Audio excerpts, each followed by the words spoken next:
Olá, meu irmão, minha irmã, sexta-feira, dia 3 de fevereiro, sexta-feira da quarta semana do tempo comum. Hoje também memória de São Brás, em muitas igrejas se tem a bênção das gargantas, não é? Sejamos bem-vindos à nossa homilia diária, vamos proclamar o evangelho de hoje, refletirmos juntos a palavra de Deus. Lembrando você, a partir do dia 22 de fevereiro tem início a quaresma. Meus queridos, para o YouTube é muito importante joinha e like, tá bom? Se você ao longo da homilia aqui pudesse lembrar de clicar aí, você ajuda muito o YouTube mostrar esse vídeo para mais pessoas, tá bom? Vamos ao evangelho de hoje, Marcos capítulo 6, versículos de 14 a 29, diz assim: Naquele tempo o rei Herodes ouviu falar de Jesus, cujo nome se tinha tornado muito conhecido. Alguns diziam: João Batista ressuscitou dos mortos, por isso os poderes agem nesse homem. Outros diziam: é Elias. Outros ainda diziam: é um profeta, como um dos profetas. Ouvindo isso, Herodes disse: ele é João Batista. Eu mandei cortar a cabeça dele, mas ele ressuscitou. Herodes tinha mandado prender João e colocá-lo acorrentado na prisão. Fez isso por causa de Herodíades, mulher de seu irmão Filipe, com quem se tinha casado. João dizia a Herodes: não te é permitido ficar com a mulher do teu irmão. Por isso Herodíades o odiava e queria matá-lo, mas não podia. Com efeito, Herodes tinha medo de João, pois sabia que ele era justo e santo, e por isso o protegia, gostava de ouvi-lo, embora ficasse embaraçado quando o escutava. Finalmente, chegou o dia oportuno, era aniversário de Herodes, e ele fez um grande banquete para os grandes da corte, os oficiais e os cidadãos importantes da Galiléia. A filha de Herodíades entrou e dançou, agradando a Herodes e seus convidados. Então o rei disse à moça: pede-me o que quiseres, eu te darei. E lhe jurou, dizendo: eu te darei qualquer coisa que me pedires, ainda que seja a metade do meu reino. Ela saiu e perguntou à mãe: o que eu vou pedir? A mãe respondeu: a cabeça de João Batista. E voltando depressa para junto do rei, pediu: quero que me des agora num prato a cabeça de João Batista. O rei ficou muito triste, mas não pôde recusar. Ele tinha feito o juramento diante dos convidados. Imediatamente o rei mandou que um soldado fosse buscar a cabeça de João. O soldado saiu, degolou-o na prisão, trouxe a cabeça num prato e deu à moça. Ela entregou a sua mãe. Ao saberem disso, os discípulos de João foram lá, levaram o cadáver e o sepultaram. A palavra da salvação, glória a vós, Senhor.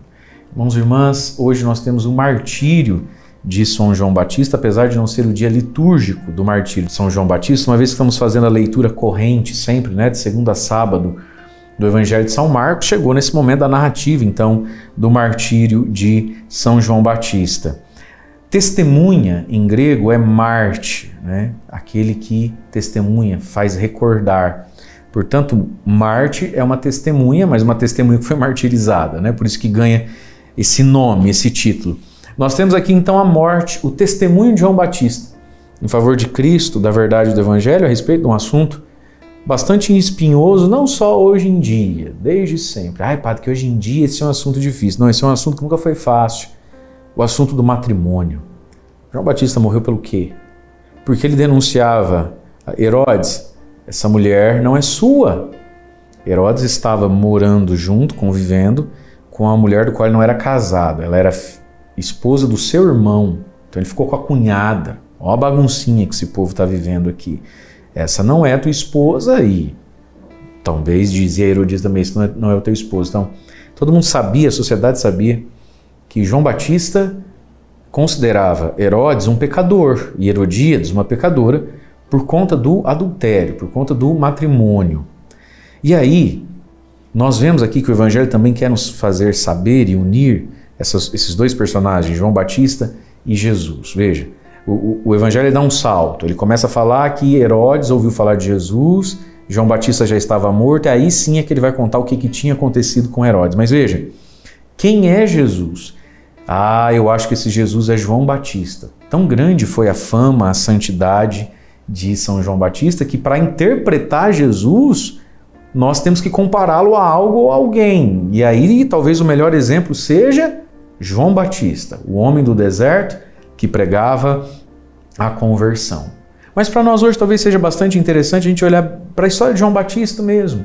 Um homem que está preso porque denunciou o pecado, por amor à verdade, por amor a Deus. E aí nós temos esses personagens, né? Impressionantes aqui. Nós temos essa mãe, né? Herodíades odiava João Batista, queria matá-lo, mas não podiam. Que mulher, gente, que isso, não é? Aí ela coloca a própria filha dela, desculpa a expressão, no papel de ninfetinha, para dançar nesse jantar, nessa festa de aniversário, para agradar o rei. Que tipo de música estava tocando, que tipo de roupa, que tanto de perfume essa menina tinha para agradar? Veja, a mãe que põe a filha para ser objeto de desejo. Que coisa ridícula, no mínimo, e demoníaca e perversa, não é? A mãe que está usando a filha para manejar o marido e os homens. A mãe que está ensinando a filha que diante dos homens ela tem que ser chamativa, vulgar, sexy, sensual. A menina que aceita isso, e a gente vê que é uma menina sem norte na cabeça, né? Ela agrada o rei e nem sabe o que está agradando. Aí o rei, que já devia estar bêbado, chapadão, cabeça branca era um cidadão de meio, champanhe é o cabelo, né? Já estava lá para lá, né? Promete a ela, né? A promessa que o diabo faz para a gente, que o pecado, né? Ó, pede o que você quiser, eu te dou tudo, até a metade. Isso é o demônio, né? Isso é o pecado, isso é a ilusão da carne. É tudo que eu quero, mas lá só tem no máximo até metade do que eu quero ou preciso. Então a menina aceita, aí quando ele diz, pode pedir, né? Eu não sei o que eu vou pedir. Aí ela vai perguntar para a mãe, uma pessoa sem norte, sem rumo, uma pessoa manipulável, na mão de uma manipuladora, né? E aí nós temos o grande personagem aqui, o Herodes. Herodes, verde Palmeiras. Herodes tinha medo de João, acho que igual o Flamengo tem medo do meu Palmeiras. Herodes tinha medo de João porque sabia que ele era justo e santo. Veja, ao invés de Herodes se aproximar, ceder, dar ouvidos e seguir um homem justo e santo, não, ele pega medo. Ele tem medo. Veja, Herodes é capaz de reconhecer o que é justiça e santidade, só que ele tem medo disso. Queridos, por que muitas pessoas vivem no pecado? Elas reconhecem a justiça, a santidade, a virtude, mas elas têm medo dessa vida. Elas têm medo de que não vão ser felizes, de que vão ficar para trás, de que não vai valer a pena a justiça e a santidade. E é por isso que Herodes fica preso no seu pecado. Ele até protege o João Batista da morte, deixou preso, mas não mata, né? Ele protege da própria mulher que ele arrumou. Meu Deus! Mas acha que é justo e santo, mas não toma uma decisão, ele não dá um passo, ele enrola. Quando diante da justiça e da santidade a gente fica enrolando, chega uma hora que a gente vai perder a oportunidade da conversão. O que acontece? Então daí ele promove uma festa que revela quem ele é, né? Só os ricos, os poderosos, muita bebida e as novinhas para dançar. Ó o mundo que ele vive, ó do que ele gosta. Vai dar errado. E aí então a coisa sai do controle dele. E de algum modo esse Herodes, que não é nada santo, acabou fazendo o que nem queria. De todos os pecados, ele cometeu muito pecado porque quis, mas acabou cometendo um pecado que já nem queria, porque ele ficou enredado numa situação. E por que ficou enredado numa situação? Porque quando teve oportunidade, por muitas vezes teve oportunidade, de ir em direção à justiça e à santidade, não foi. E porque ele não decidiu, a mulher dele decidiu por ele. Porque ele não decidiu, as circunstâncias decidiram por ele. E aí ele mata João Batista. Acontece que quando a gente mata o modo pelo qual Deus está nos falando e nos questionando, a gente pode até matar esse modo, mas a consciência existe. Daí então a gente pode entender e voltar para o início do Evangelho. Passado isso tudo, esse assassinato, essa traição, tudo isso, agora aparece um tal Jesus. E Herodes, que não tem a fé dos profetas, ele não está nem aí com esses assuntos, quando ele escuta falar de Jesus, a primeira coisa que vem na cabeça dele foi o João que eu matei. Ou seja, a culpa, o remorso, o peso. Agora nós vemos um Herodes que não se perdoa e que agora ele não tem medo de João Batista. Ele tem medo de Jesus, tanto quanto tinha medo de João Batista. Mas veja, tanto João Batista quanto Jesus, o que podem contra Herodes a não ser a verdade? Veja, nem João Batista nem Jesus tinham um exército, tinham soldados, tinham reinos, tinham poder, tinham terra. Herodes, do que você tem medo? Herodes tem medo da justiça e da santidade. Peçamos hoje, queridos, que o Senhor, na sua misericórdia, tire de nós o medo que a gente sente de ser justo e santo, antes que seja tarde. Deus abençoe você.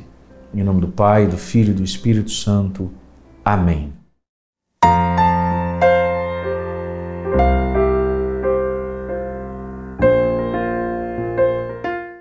No Evangelho de hoje, nós temos a recordação de como foi a morte de São João Batista. Ele anunciava ao rei Herodes que o rei vivia numa união ilegítima, porque coabitava com a mulher de seu irmão, ou seja, sua cunhada, e ela ainda não era viúva. Em Levítico, capítulo 18, versículos 16 e 20, e também o versículo 21, ensina na lei de Moisés que era proibido a união de um homem com a mulher do seu irmão enquanto o irmão ainda estivesse vivo. Só depois que então a mulher ficasse viúva, isto poderia acontecer. E aqui São João Batista anuncia ao rei Herodes que ele está errado. Embora este anúncio sempre acontecesse, Herodes continuava a proteger João Batista. Por quê? Porque ele sabia que João Batista era justo, que era santo, e ele gostava de ouvir a pregação de João Batista, porque João Batista anunciava a verdade. Embora, diz o versículo 20 deste evangelho, ele ficava embaraçado quando escutava João Batista. Ele achava bonito, mas não conseguia viver tudo aquilo que João Batista anunciava. Por isso, então, ficava embaraçado. Esta primeira atitude de Herodes nos ensina que nós não podemos apenas achar bonito as pregações que ouvimos. Nós temos que viver o conteúdo da verdade anunciada por Cristo através do pregador. A segunda atitude de Herodes que nos ensina uma mudança de vida é, de fato, que Herodes não conseguiu se desvencilhar de seu prestígio, de sua fama, porque ele fez um juramento àquela mulher.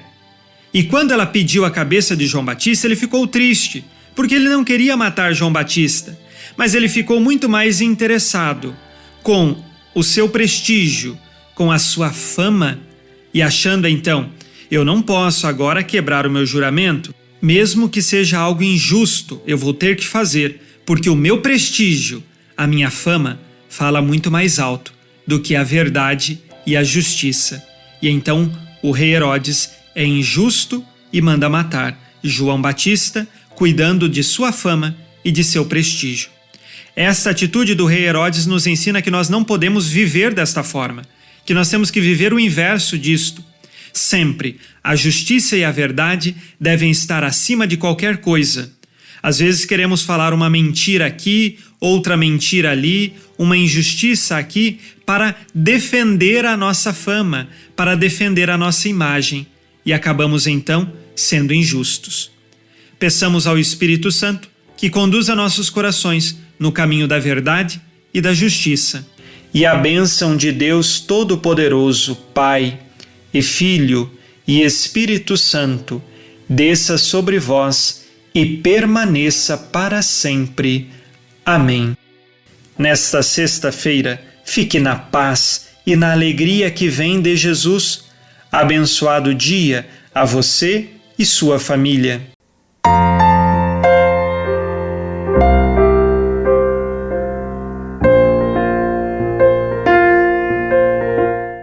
Em nome do Pai, do Filho e do Espírito Santo. Amém. Meus queridos irmãos e irmãs, celebramos hoje a memória de São Brás, bispo e mártir. É hoje que nós recebemos aquela tradicional bênção da garganta. Todo mundo sabe, no dia de ontem, festa da apresentação do Senhor, são abençoadas as velas. É a festa de Nossa Senhora das Candeias, Nossa Senhora das Velas. Muito bem.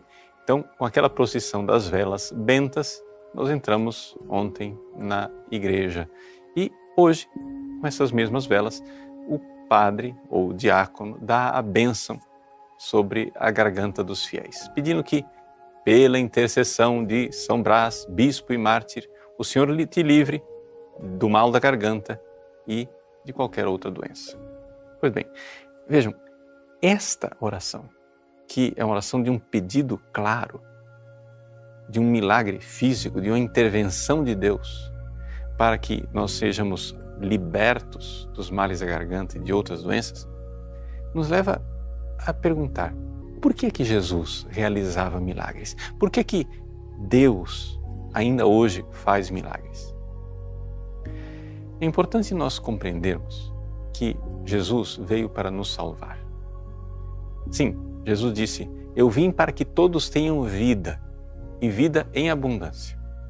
Mas essa palavra vida, no original grego do Evangelho de São João, é zoé.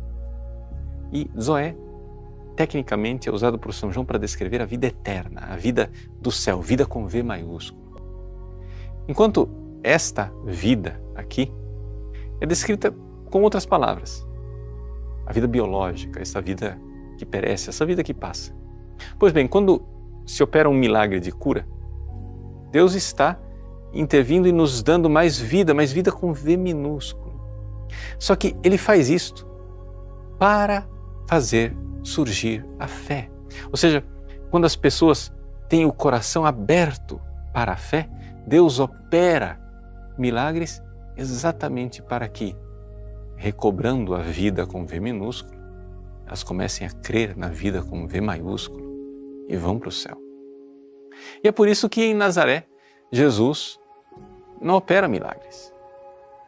Porque Ele já vê o coração daquelas pessoas. Jesus é Deus que se fez homem. E Ele sabe perfeitamente qual é o coração das pessoas. Jesus não vai fazer milagrinhos para responder aos caprichos e às necessidades das pessoas se Ele vê corações empedernidos, corações que estão fechados para a fé, que não querem crer.